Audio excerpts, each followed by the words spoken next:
Maging buhay na patotoo. Ako po si Father Fiel Pareha at ito po ang ating segment, ang Daily Devotion, na kung saan tayo po ay magdarasal, magbabasa at magdidilay kasama ng salita ng Diyos sa buong taon. Manalangin tayo. Sa ngalan ng Ama, ng Anak, at ng Espiritu Santo. Amen. Halina, banal na Espiritu, liwanagan mo ang aming puso at isip, nang maunawaan at sa buhay namin ang iyong salita. Amen. Our Bible passage for today is from the Gospel of St. Luke, chapter 11, verses 47 to 52, and I read it for you.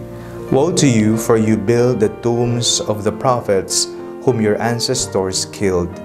So you are witnesses and approve of the deeds of your ancestors, for they killed them, and you built their tombs. Therefore also the wisdom of God said, I will send them prophets and apostles, some of whom they will kill and persecute, so that this generation may be charged with the blood of all the prophets shed since the foundation of the world, from the blood of Abel to the blood of Zechariah, who perished between the altar and the sanctuary. Yes, I tell you, it will be charged against this generation. Woe to you, lawyers, for you have taken away the key of knowledge you did not enter yourselves, and you hindered those who were entering.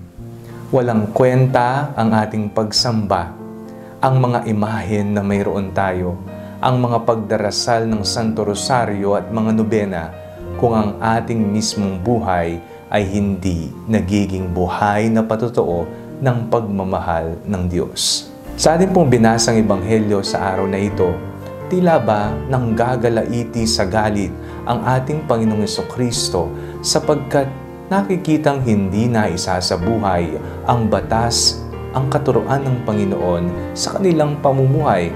Sila na may posisyon, sila na may pinag-aralan, sila na malapit sa mga templo at nag-aalay ng mga panalangin, sila dapat ang manguna upang maging buhay na patotoo sa batas ng Panginoon. Ngunit, nagiging taliwas ang kanilang buhay sa katuruan ng Diyos. Huwag po sana natin tularan ang mga pariseyo sa Ebanghelyo. Bagkus, ating isabuhay ang mga katuruan ng Panginoon. Amen. Manalangin tayo.